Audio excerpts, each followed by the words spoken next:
বলা লাগবে? নাম বলা লাগবে। আচ্ছা আসেন কথা শুরু করি। বিসমিল্লাহির রহমানির রহিম। আজকের এই নির্বাচনী জনসভার সম্মানিত সভাপতি, আমার সামনে উপস্থিত হাজার হাজার মা বোন সহ হাজার হাজার ভাইয়েরা, সামনে উপস্থিত দলীয় সহকর্মীবৃন্দ, মঞ্চে উপস্থিত আমাদের নেতৃবৃন্দ এবং সাংবাদিক ভাইয়েরা, আসসালামু আলাইকুম। আসসালামু আলাইকুম। ভালো আছেন আপনারা? কিন্তু এই যে এত রাত্রে আপনারা বসে আছেন কষ্ট করে, তার জন্য আমি আপনাদের কাছে ক্ষমা চেয়ে নিচ্ছি। বিশেষ করে মা বোনদের কাছে, সাংবাদিক ভাইদের কাছে সহ সবার কাছে ক্ষমা চেয়েছি এই জন্য যে আপনারা দেখেছেন সকালে আমাদের একটা মিটিং ছিল চট্টগ্রামে। আলহামদুলিল্লাহ, আল্লাহর মধ্যে বিশাল মিটিং হয়েছে। সেই মিটিং শেষ করে আমরা যখন আস্তে আস্তে রওনা দিলাম, তখন পথে হাজার হাজার মানুষ, অনেকবার থামতে হয়েছে পথে। এই জন্য আসতে দেরি হয়ে গেছে এবং আরো অনেকবার জনসভা শেষ করে এসেছি, সেই জন্য আমাদের দেরি হয়ে গেছে। এবং তারপরে আপনারা কষ্ট করে এখানে সকলে উপস্থিত আছেন, বিশেষ করে মা বোনেরা। এখন এই যে আগামী 12 তারিখে কি আছে, হ্যাঁ, তো এই যে এখানে মামুন মাহমুদ একটু আগে কথা বলেছে যে আমি যখন দেশে আসলাম 17 বছর পরে 25 তারিখে যেই জনসভাটা ছিল, সেখানে আমি কথা বলেছিলাম যে উই হ্যাভ এ প্ল্যান। শুনেছিলেন কথাটা, পত্রপত্রিকা দেখেছিলেন? তো 12 তারিখে আপনাদের পরিকল্পনা কি, প্ল্যান কি? বুঝি না। 12 তারিখে ধানের শীষে ভোট দিতে হবে। ধানের শীষের সাথে এখানে খেজুর গাছ আছে, আমাদের দলীয়, আমাদের জোট প্রার্থী আছে, ওনাদেরকেও, কারণ ওনারাও আমাদের সাথে বিগত 16-17 বছরের আন্দোলন সংগ্রামী ছিল, ধানের শীষের ভাই ওনারা। কাজেই ওনাদেরকেও আপনাদের দেখতে হবে। ওনাদের এলাকায় যারা আপনারা এসছেন এখানে, আপনাদেরকে দেখতে হবে যাতে ওনারাও পাশ করে। কি বোঝা গেল? আচ্ছা, বিশেষ করে মা বোনদেরকে দেখতে হবে। কেন মা বোনদেরকে দেখতে হবে? আপনাদের নিশ্চয়ই খেয়াল আছে, দেশনেত্রী বেগম খালেদা জিয়ার সময় এখানে হয়তো অনেকেই আছেন, বিশেষ করে কর্মজীবী যারা খেটে খাওয়া মানুষ, তাদের সন্তানদের, বিশেষ করে মেয়ে সন্তানদের জন্য দেশনেত্রী খালেদা জিয়া ফ্রি শিক্ষা ব্যবস্থা করেছিলেন, জানেন আপনারা? আচ্ছা, তো এখন দেশনেত্রী খালেদা জিয়া ওনার সেই পরিকল্পনার মাধ্যমে হাজার হাজার লক্ষ লক্ষ নারীরা সেদিন শিক্ষার আলো পেয়েছে। প্রিয় বোনেরা, প্রিয় ভাইয়েরা, মা বোনেরা এবং ভাইয়েরা, আমরা এখন করতে চাই একটি পরিকল্পনা। কি পরিকল্পনা? আপনারা হয়তো এরই মধ্যে শুনেছেন একটি নাম, সেই নামটি হচ্ছে ফ্যামিলি কার্ড। শুনেছেন নামটা? এখন এই ফ্যামিলি কার্ডের মাধ্যমে আমরা গ্রাম থেকে শুরু করে শহর পর্যন্ত, বিশেষ করে খেটে খাওয়া মানুষ যারা আছে, তাদের গৃহিণী যারা আছে, হাউস ওয়াইফ যারা আছে, তাদের কাছে আমরা এই ফ্যামিলি কার্ডটা পৌঁছে দিতে চাই। এবং এই ফ্যামিলি কার্ডটার মাধ্যমে তাদেরকে আমরা প্রতি মাসে 7 থেকে 10 দিনের একটা সহায়তা, হয় নগদ অর্থ অথবা প্রয়োজনীয় যে খাদ্যশস্য, সেরকম কতগুলো খাদ্যপণ্য আমরা তাদেরকে দিব। আপনারা কি মনে করেন যে মাসে সপ্তাহ কয়টা? 4টা সপ্তাহ, 4টা। 4 সপ্তাহের মধ্যে যদি অন্তত 5 দিন বা 7 দিনের একটা সাপোর্ট যদি এই খেটে খাওয়া মানুষের পরিবারগুলোকে দেওয়া যায়, তাহলে কি তাদের উপকার হবে? আচ্ছা, রাইট, তাদের উপকার হবে। এবং আমরা যদি কয়েক বছর ধরে এটা চালু রাখতে পারি, তাহলে যেই মেয়েরা আজকে শিক্ষার আলো পেয়েছে, বিগত 25 বছর ধরে শিক্ষার আলো পেয়েছে, মেয়েদেরকে আমরা স্বাবলম্বী, অর্থনৈতিকভাবে নারীদেরকে আমরা স্বাবলম্বী করে গড়ে তুলতে চাই। কারণ আমাদের যে বাংলাদেশের জনসংখ্যা, এই জনসংখ্যার অর্ধেকই হচ্ছে নারী। আমরা যতই বলি উন্নয়ন করবো, এইটা করবো, ওইটা করবো, কোনোটাই সফল হবে না যদি অর্ধেক জনসংখ্যাকে আমরা পেছনে ফেলে রাখি। হবে না। সেই জন্যই আমরা মাদেরকে, নারীদেরকে আমরা ফ্যামিলি কার্ড দিতে চাই। এখন আপনাদের তো পরিকল্পনা হচ্ছে 12 তারিখে ধানের শীষে ভোট দিবেন। আমাকে বলেন তো, আমার এই পরিকল্পনা কেমন লাগলো আপনাদের? ভালো লেগেছে? আপনি কি মনে করেন মানুষের উপকার হবে এটাতে? আচ্ছা, এখানে ভাই কৃষি কাজ করেন কে? হাত তুলেন তো দেখি, আছে নাকি কৃষক? আপনি কৃষিকাজ করেন? হ্যাঁ, অনেক আমাদের কৃষানি বোন অনেক আছে সারা দেশে কৃষিকাজ। আচ্ছা ভাই, হাত নামান। আমাদের যে কৃষক ভাইরা আছে, তাদের জন্য আমরা একটা পরিকল্পনা করেছি। এই অতিবৃষ্টি বলেন, বিভিন্ন আবহাওয়ার কারণে বলেন, বিভিন্ন কারণে বলেন, পোক ধরার কারণে বলেন, অনেক সময় ছোট ছোট কৃষকদের আছে, তাদের ফসল নষ্ট হয়ে এই কৃষকদের উপরে চাপ পড়ে, অর্থনৈতিক চাপ পড়ে। আমরা কৃষক ভাইদেরকে, যারা প্রান্তিক কৃষক, যারা ক্ষুদ্র কৃষক, যারা মাঝারি কৃষক, এই কৃষক ভাইদের কাছে আমরা কৃষক কার্ড পৌঁছে দিতে চাই। এবং কেউ যদি বছরে 2টো ফসল করেন, 3টা ফসল করেন, অন্তত একটা ফসলের বীজ, সার এবং কীটনাশক ঔষধ আমরা তাদেরকে সরবরাহ করতে চাই। তো এইটা যদি আমরা কয়েক বছর ধরে রাখতে পারি, তাহলে এই কৃষক ভাইদের অর্থনৈতিক মেরুদণ্ড মজবুত হবে। আপনারা কি সঠিক মনে করেন বিষয়টা? কি ভাই, পিছনে কথা শুনছেন? কি সঠিক মনে করেন পরিকল্পনা? আমার তো এগুলো পরিকল্পনা। আপনাদের পরিকল্পনা কি 12 তারিখে? এখন আপনাদের এই এলাকায় একটি বিরাট সমস্যা ছিল বিগত 15-16 বছর ধরে। এক, আইন শৃঙ্খলার পরিস্থিতি অনেক খারাপ ছিল, সাধারণ মানুষ নিরাপদ থাকতে পারত না, এইটি একটি সমস্যা ছিল। আরেকটি, বহু মানুষ, সাধারণ মানুষ সহ আমাদের দলের সহ অন্যান্য রাজনৈতিক দলের নেতাকর্মীদের অত্যাচার নির্যাতন হয়েছে, কেউ নিরাপদ ছিল না। এর বাড়ি দখল করে নিয়েছে, ওর সম্পত্তি দখল করেছে, ওর দোকানপাট ব্যবসা দখল করেছে। হয়েছে না এগুলা কাণ্ড আপনাদের এলাকায়? আমরা এটার বিরুদ্ধে কঠোর হতে চাচ্ছি। যে সন্ত্রাসী হোক, অপরাধী হোক, সে যেই দলেরই হবে না কেন, তার বিরুদ্ধে আমরা দেশের আইন অনুযায়ী ব্যবস্থা নিতে চাইছি। এতে কি আপনাদের উপকার হবে? ইনশাআল্লাহ। মা বোনেরা যাতে নিরাপদে রাস্তায় হাঁটতে পারেন, ক্ষুদ্র মাঝারি বিভিন্ন ধরনের ব্যবসায়ীরা যাতে নিরাপদে ব্যবসা করতে পারে, মানুষজন যাতে নিরাপদে রাতে ঘুমাতে পারে, আমাদের প্রচেষ্টা থাকবে সেই ব্যবস্থাটাকে নিশ্চিত করার জন্য। এবার আসেন, আরেকটি আপনাদের এখানে বিরাট সমস্যা ছিল, এই বিশেষ করে নারায়ণগঞ্জ জেলায়। কারা ছিল, কারা করেছে, কিভাবে করেছে, এগুলো আপনারা সব জানেন। রাত হয়ে গেছে 2টা, আপনাদের সামনে অত লম্বা করবো না। দুর্নীতি ছিল না এই সমস্যা আপনাদের এলাকায়? দুর্নীতির সমস্যা আছে। এবং একই সাথে আপনাদের এখানে মাদকের একটা বিশাল সমস্যা আছে। নারায়ণগঞ্জ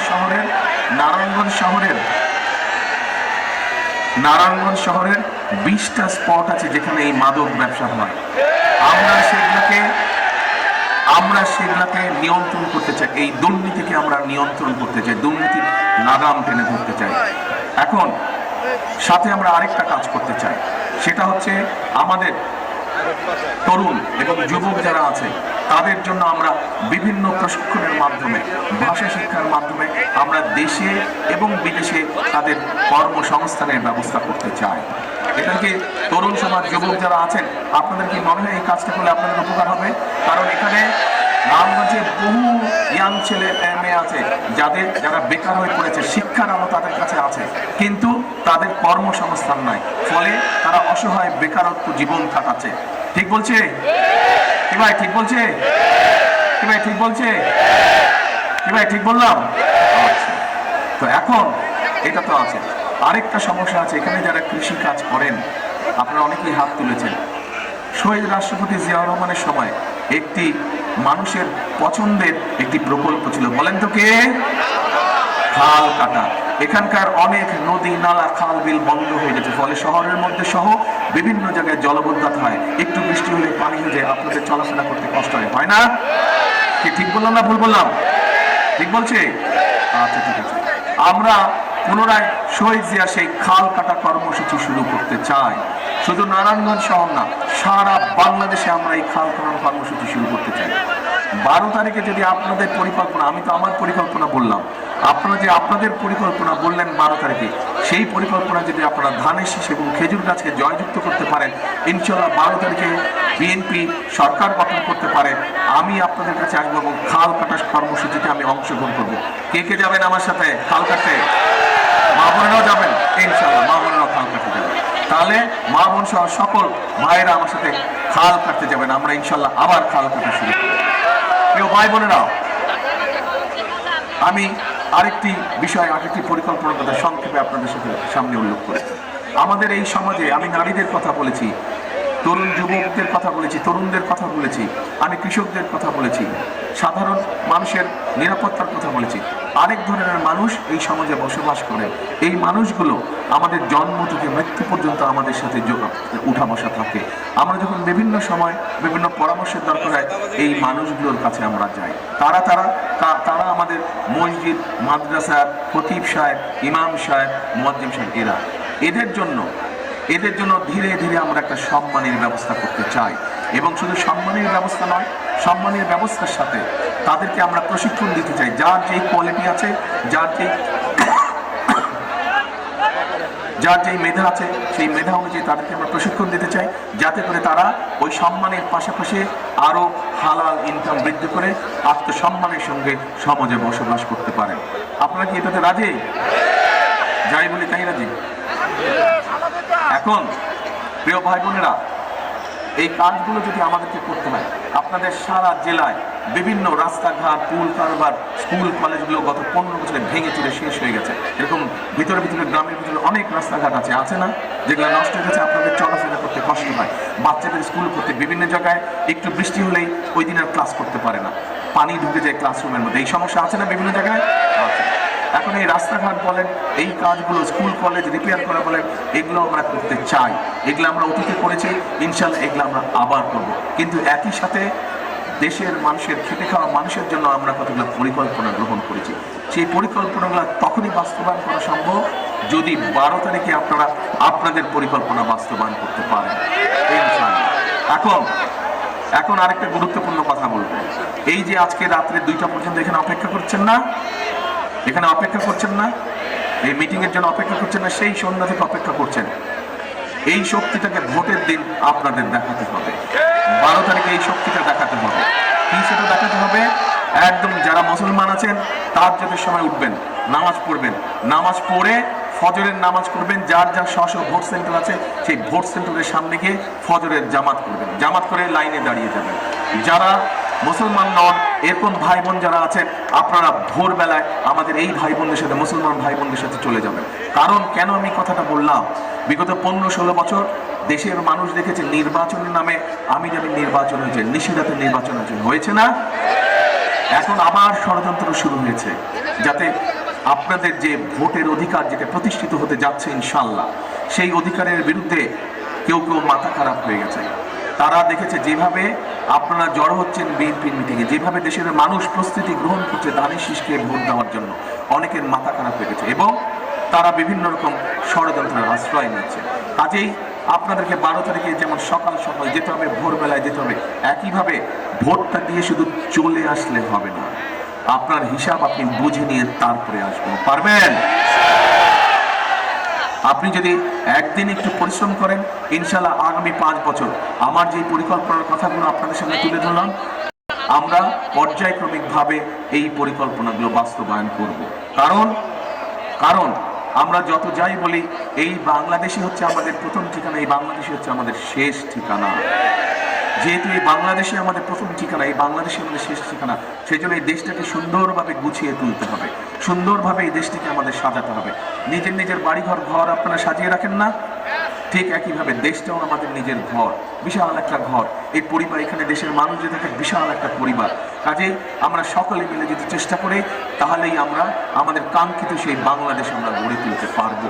এবং সেই জন্যই একটা কথা আমি বলি, ওই যে ওই ব্যানারের মধ্যে লেখা আছে, দেখেন তো আপনাদের পেছনে কি লেখা আছে? করব কাজ, কে বলেন দেখে? করব কাজ, গর্ব দেশ, সবার আগে বাংলাদেশ। করব কাজ, গর্ব দেশ, সবার আগে বাংলাদেশ। কাজেই জনগণের অধিকার পাহারা জনগণকেই দিতে হবে, যাতে সেই অধিকার রক্ষা হয়ে থাকে। জনগণের অধিকার প্রতিষ্ঠিত করতে হবে। এবং আপনারা যদি আমাদের পাশে থাকেন, বিএনপির পাশে থাকেন, জোট প্রার্থীদের পাশে থাকেন, তাহলে আমরা ইনশাল্লাহ সফলভাবে ধীরে ধীরে সমস্যার সমাধানের পথে এগিয়ে যাব। আজকে এই যে এরা হচ্ছে ধানের শীষের প্রার্থী এবং এখানে একজন আছেন আমাদের জোট প্রার্থী। চেনেন এদেরকে চেনেন? আচ্ছা, এলাকার সমস্যার সমাধান যদি না হয়, ভোট দিয়ে যখন নির্বাচিত করবেন, এলাকার সমস্যার যতক্ষণ সমাধান না হবে ততক্ষণ তাদের বাসায় গিয়ে আপনারা বসে থাকবেন। আপনাদের রাস্তাঘাট, স্কুল, কলেজ, ব্রিজ যাতে ঠিক করে দেয় তারা। পারবেন? ঠিক আছে, এই 5 জনকে আমি আপনাদের জিম্মায় দিয়ে গেলাম। আপনাদের হিসাব নিকাশ কড়ায় কান্নায় বুঝে এদেরকে জিতিয়ে নিয়ে আসতে হবে। পারবেন? ইনশাআল্লাহ। তাহলে আজকে এখানে শেষ করলাম। হাল যেদিন কাটতে যাব সেদিন কিন্তু আমার সাথে যেতে হবে। কে কে যাবে? ইনশাআল্লাহ। আল্লাহ হাফেজ। বাংলাদেশ জিন্দাবাদ, বাংলাদেশ জাতীয়তাবাদী দল জিন্দাবাদ। আসসালামু আলাইকুম।